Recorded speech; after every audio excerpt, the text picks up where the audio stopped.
All right, this is a wonderful good morning to every one of you out there and to the studio. Good morning, everybody. Good morning. All right, the security situation in the country seems not to have abated. It's like things are getting worse. Even though the president has declared emergency on facilities of security organizations, a lot of things are not still all right. Most of the time we dwell on what people outside say and don't think of what we need to do in Nigeria. Philip, a member of the House of Representatives in Niger State, was brutally attacked, and a security man, a soldier, lost his life. A lot of people were injured. I mean, these things just goes on and on. Things we need to look internally. How do you think these things can be done? Thank you very much. You see, when the likes of Donald Trump said Nigeria is a country of particular concern, the Nigerian government and the likes of Gumi will say that we are a sovereign nation. Has anybody said that we are not sovereign nation? Now, a member of House of Representatives going to his constituency was brutally attacked by terrorists, by bandits. That is not the news here. The news here is that a member of House of Representatives going to his own constituency, going with security apparatus such as soldiers and police and all that. What is he telling the public? What is he telling the world? If you are representing the people and you are going to visit the people, are you saying that your life is not safe with your people anymore? So if outsider comes to tell us that, look, this government is failing in her duty to secure the life and property of Nigerians. When I hear people complain, why we did be an outsider that we say it. If the insider had failed to recognize that this is their primary responsibility and they have failed to carry out that responsibility, I think they should be told what their responsibility are. We are talking about a lawmaker here, a federal lawmaker that cannot access his own constituency. In the process of going to visit his constituency, a soldier man, a man that left his family at home, never got home in attempt to protect a federal lawmaker. What happened to other citizens of that constituency? So this is where we find ourselves. So it is very pathetic that the security situation has become so bad that you can't even move from a pole to pole without a fear of being attacked. If such a ranking citizen, I put it a ranking in the sense that it's a government official, cannot move freely, even with his own security apparatus, the bandits were audacious and they came after him. We were told that about 11 vehicles were vandalized. What was he doing with 11 vehicles in the first place? So these are the things we are talking about every day. You see, when you are in government, you should know that you are part of the society. They tend to live as if they are not part of the society. Well, in fact, he attracted that attack to himself because he's not the only one passing the road. There's attraction that attracted the bandit to say that this is special, important person. These are the people who are unable to make good laws to ensure that security is top-notch in this country. So we can go on and on and on and on. So okay, let me come to you on this. Most of the time, these bandits, this Lukarawa said that the name we call them bandit, they are not bandit, they have a name, Lukarawa. Now, this one that we call bandit and they say their name is Lukarawa, they must have had prior information to the fact that this man is passing this road.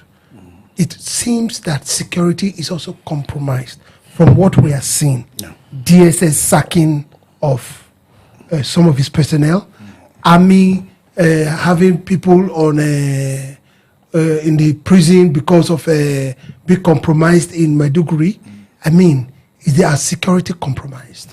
You know, yesterday when we were talking about state of emergency declared by the president on the training facilities of all the security institutions, we made it clear that no matter what you install, the computers you install, the buildings, the vehicles, it's a plus if you have those, no doubt about that. But the personnel manning them we need to declare state of emergency on those personnel.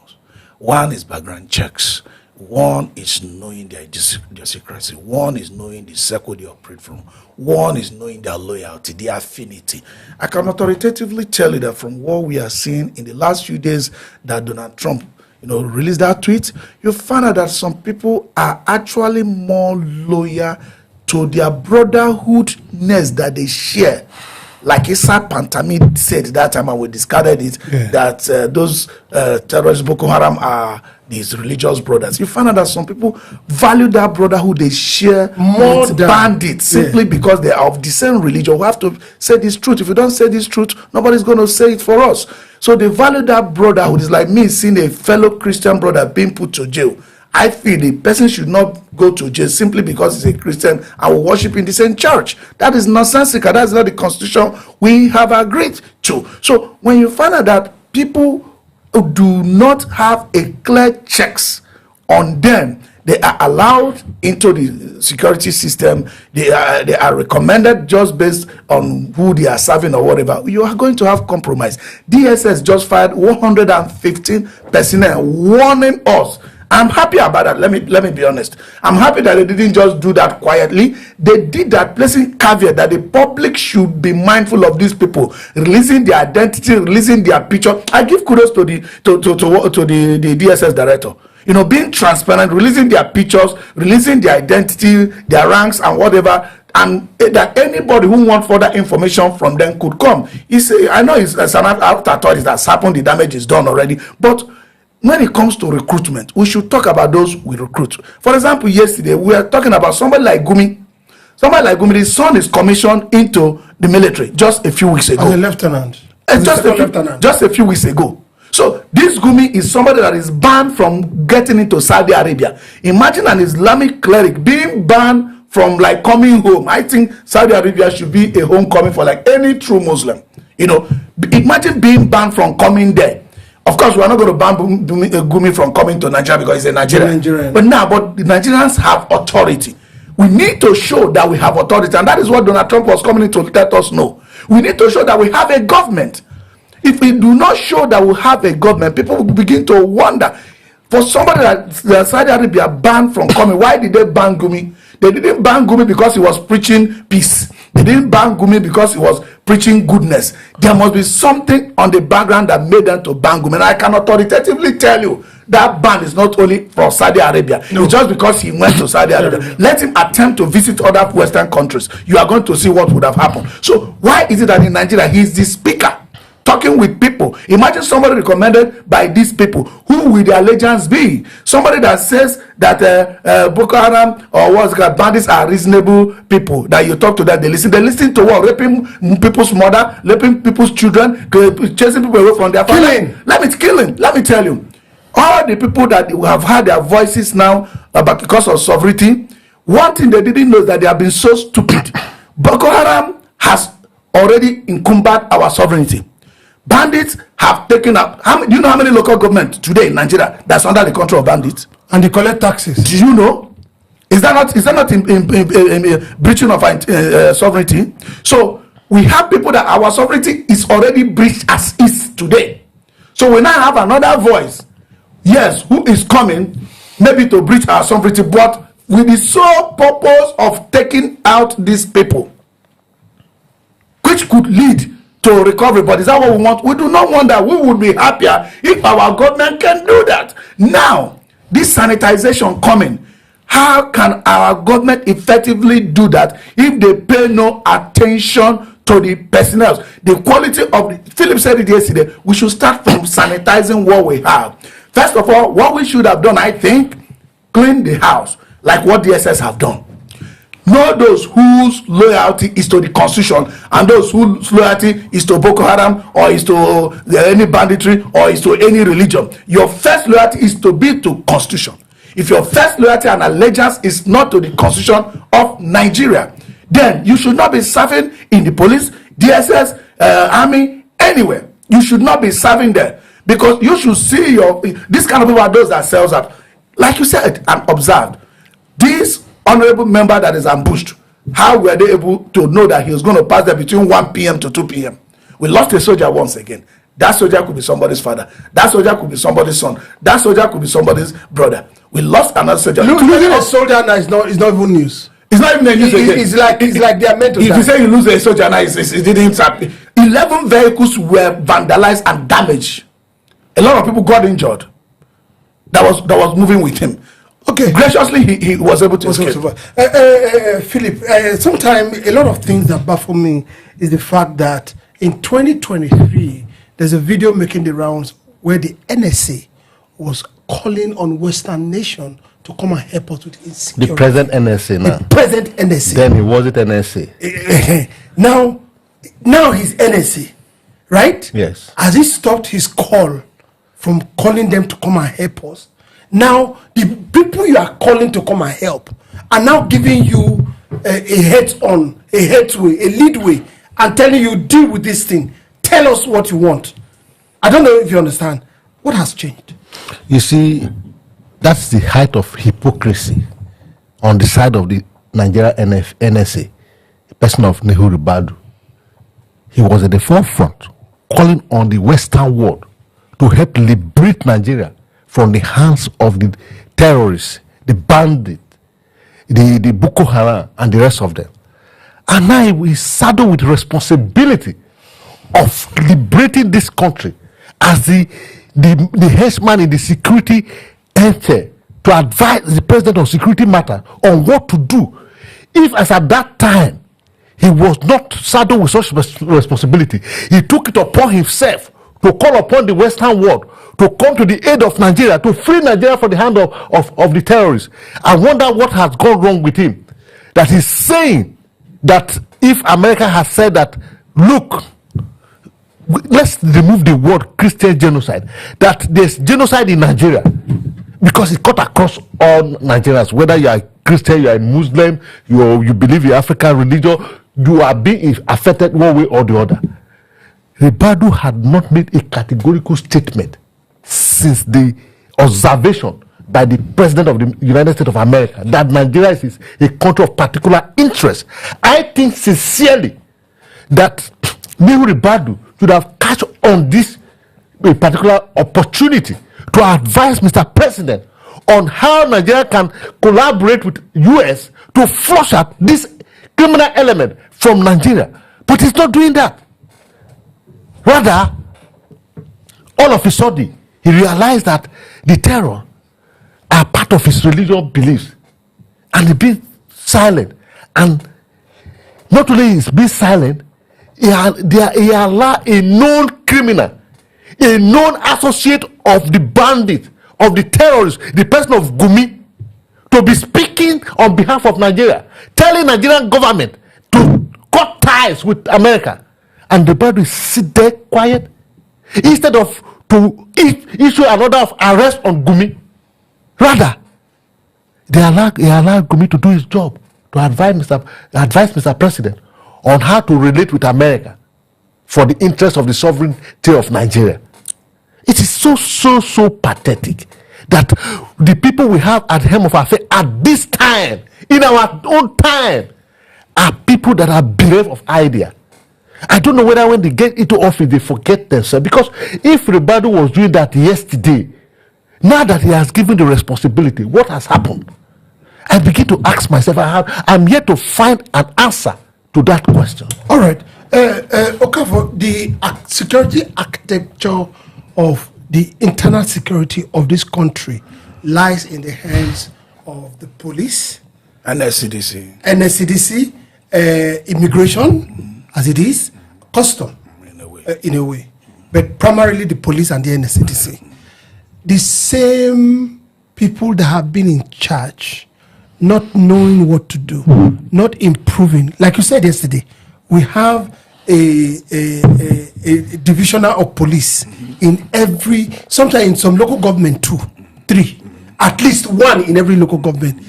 Minimum. We don't have a military formation, whether it's Navy, Army, or this thing, in every local government. Sometimes one in a senatorial district. Some senatorial don't even have at all.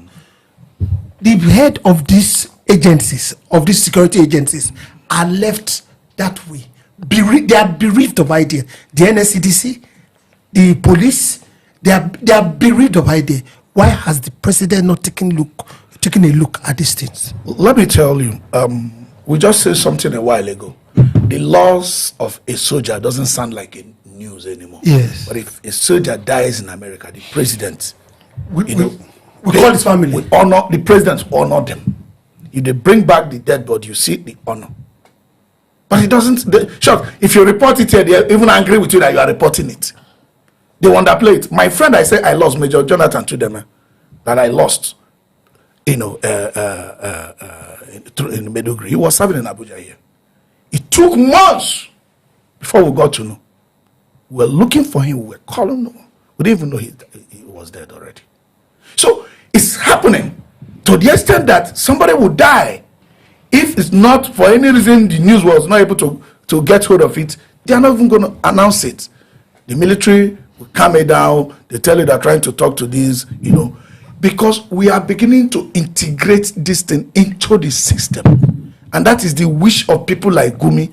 And because we are beginning to integrate this into the system gradually, there are other governments where they do things differently, where they see there is crime all over the world. I hope you know. Yes. But the only question is how you stand against that crime. Even in Americans, Donald Trump's America, there is crime. A lot of crime. There is crime. They do protests. They do all that. But what is the government position against those crime or on those crime?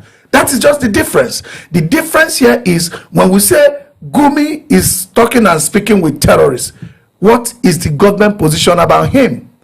We saw too many people that have never condemned Boko Haram or bandits or Lukarawa or whatever their name for taking over territory.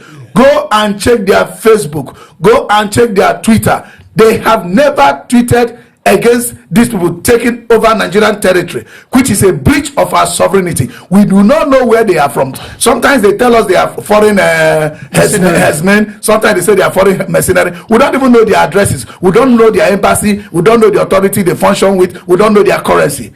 But American government that have their embassy here, that will know their geographical address. The president have just said that they will come to attack those who have taken over our sovereignty already. They will do something about it. The Boko Haram and the bandits that have taken over our sovereignty already, that they would come and attack them if we do nothing to recover our sovereignty. Because our sovereignty as it is already impaired. So they are telling us, recover your sovereignty or we will come to help you do it. But why we say, oh, we don't want foreigners, but take note that the rags that are there, the trashes and debris like I described that are there, we know not where they are from. We have no means of correspondence with them, but we do have me. People have found their voices against America. People have found their voices against Donald Trump because he is not against those that is actually against our constitution. Who are these people? Where is their allegiance? What do they believe in? What kind of Nigeria do they want? You want Nigeria where they say, oh, don't stay in Northern Kaduna until once it's 8 p.m. Leave Northern Kaduna to wherever I want to go to and live wherever I want to live. This is coming here because what they are fighting for is their interest will happen to only fall in line of that their interest. Let Nigerians quit hypocrisy. Do we want a constitutional country or we want a country where other things is the primary objective? Are we all pursuing the same national objectives of development? What is our next milestone we are looking at? Are we looking at the next milestone where Nigerians can freely move without insecurity problem, with the rail system integrating the entire country? Or we are looking at the entire Nigeria becoming all Christians? Or we are looking at the entire Nigeria becoming all Muslims? All right. Why have they suddenly found their voices? All right. Yesterday we saw a lot of argument between the Senate President and the Deputy Senate President. Deputy Senate President asking the Senate President whether you are afraid to talk about Trump and all that. I don't know what led to that ulabalu. But on internal security, we need a rejig of this internal security because you see, the process to which we get these things done is very, very important. The president, don't you think he should look at the internal security? Even the DSS we are talking about now is majorly internal security, and the police and the civil defense. Yes, you see, you did mention it in your opening speech that we don't expect to do things the same way and expect to get different results. Omoyele Sowore has been on the matter of the retired IG or the serving IG. He said that this IG has served his time, that we should allow new bloods with new people with new idea to come into offices. Same story with the civil defense, that the man had outlived his usefulness within the rank of the civil defense. But the president, with his the reason best known to Mr. President, he decided to retain this person as the head of this very important organization, as it affects eternal security of our nation. It is the laws of the land that when a man joins the police or any civil service, there are required time you need to spend. Either you are caught up by age or years of service. The reason is to allow people to gain promotion to the next level and also to bring in their idea they have acquired over the years. Because Nigerian government spent a lot of money sending these people out for training. You train people for a task, a higher task, but you don't allow the person to get to that task. How will the person, those money you spend the training the person, what happened to them? The money lost. You see, the president need to wake up. We need to let go of sentiment and emotions of those who are heading the security apparatus. There's no duty. Mr. President, remove emotions and sentiment from the head of the police, the head of the DSS, will continue to get the same result. If it is true that the present IG had outlived its usefulness, he has served his his 10 in office, he should go. His behalf of idea, look at what is happening. What is happening to the Nigerian police today? There's nothing new in the Nigerian police. It's same old story. So, Mr. President, please reconsider your decision on the police rejigging, whether this IG is still functional. If you want to concentrate on bringing a lot, somebody from a particular, there are a lot of brilliant officers from the Yoruba extraction that can still head the police and give us the desired result. It must not be a Bekutu. So, Okafor, I know you're of the opinion that however and whatever we need to do to get the right person at the position, the president has the executive power to do that. That's right. You even said if it means the president is firing all the generals to get to a colonel or a lieutenant colonel to get the right person in position, he needs to do that. Internal security is very important, and we have overlooked it for a very long time. And calling on the army, the military formation that are not trained primarily to do internal security, the police, the DSS, the civil defense. These are people for internal security, and that's where our problem is. Yeah, you see, I sympathize with the president when I see his aides trying to use microphone to tell us that insecurity has improved. I mean, it means you are helpless. How can I hire service chiefs, police IG, who are under my command and control, and I pay them and I give them assignment to ensure there is security everywhere, and these jobs are not done? Then I will now allow my political aides to start convincing people that insecurity has improved. It means I'm helpless. It means I'm not their boss. If I'm their boss, I give you 3 months to get job done. You don't get it, I fire you. Before I will fire down to a CP level, being the head of police, I will get a result. I will get a result. Even if it's on the standard insecurities or things like this, Boko Haram and banditry, those ones have ceased to be internal security, because those ones have taken over our fraction of our sovereignty. They are subjecting our people to taxes. They are subjecting our farmers to taxes. In some cases, they just kill them the way they like. There's a coercive force that is left for only government. These people are exercising it. The power to restrain you, that's the force. The maximum coercive force is left for government. That's why government can arrest anybody and put you in jail. Governments can detain anybody. That power of coercive force left for the sovereign nation these bandits are exercising over people who are supposed to be Nigerians. And they are also having incursions into the areas where they are not having territory to attack people like this. Look at an honorable member of the National Assembly. He's now being attacked, a soldier gone, so many other security personnel injured, so many aides injured, 11 vehicles destroyed. So when they are still coming from their comfort zone, like people coming in from Cameroon and they come attack and go back. They have taken our territory. People shouting sovereignty should understand they have taken our territory. These are the areas that the military should go and work. Then the internal ones, like you have said about the police, I don't know, I understand it's difficult to even change your driver. Even change your cook is difficult. We all know. Not to talk about changing your doctor. That was the defense I gave the last time, that president could still visit France as an old man. He must have had a doctor even before he became president. Even before he can become president. So you can't just change that. But then when you see institutions like police, army, succession plan is one of the things that is inbuilt in their training. And when there is no succession plan, means that institution is dysfunctional. So at any time you can sack any IG.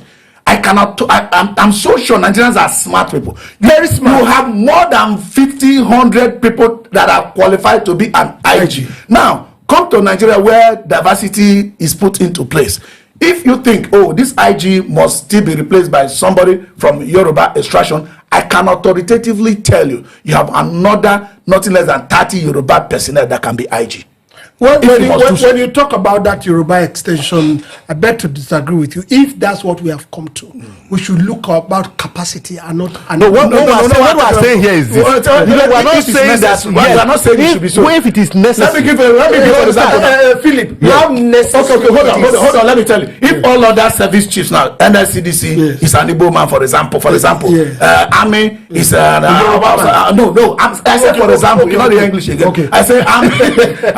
Army is an Hausa man, for example. Then you go to Navy. In all of this, for example, you do not find a Yoruba man. And you think, I need to make a Yoruba man for the police. In that case, you still find a Yoruba qualified person. But we don't have that case. We don't have that. But that's what I'm saying. I'm saying in case. I'm of the opinion and of the school of thought that capacity should precede.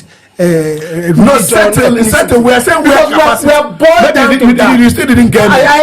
Capacity is everywhere. Yes. And you just need to be representational. Okay, that's fine. Where are you from? Are you not from Edo? Yes. Okay, go and represent people from Katsina. Because of capacity. Well, if it's capacity, it's capacity. Can somebody from Katsina have to represent their constituency? No, because that one has. That's why we have federal character. People misunderstand that. No, I agree. Federal character is not meant to promote not having capacity. Where you are already represented in National Assembly in Edo State, somebody from Katsina has to be represented. That's what I'm saying. It's okay, but it's all right.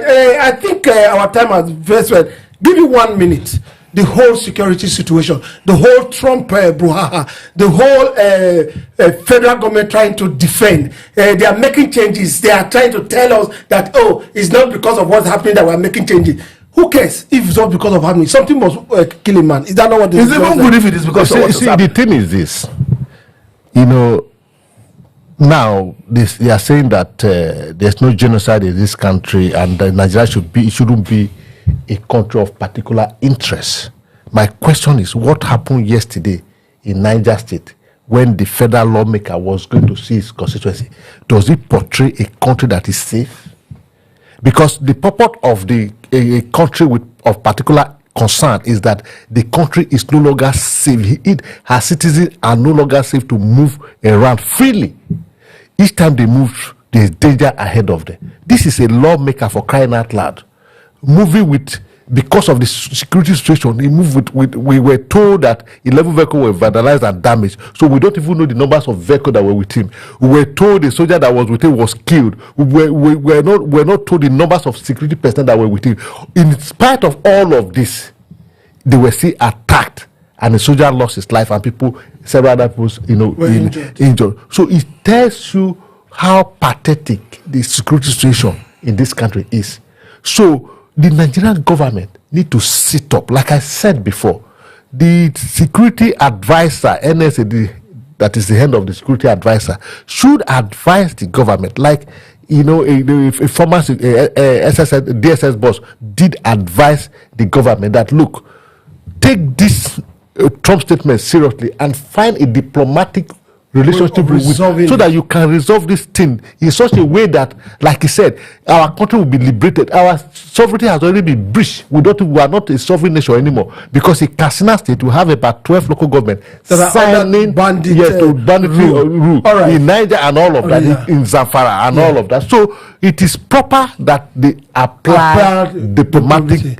Any one. Yeah, our heart goes out to Honorable Jafaro Mohammed Ali from Niger State, but let him understand that nobody is too safe.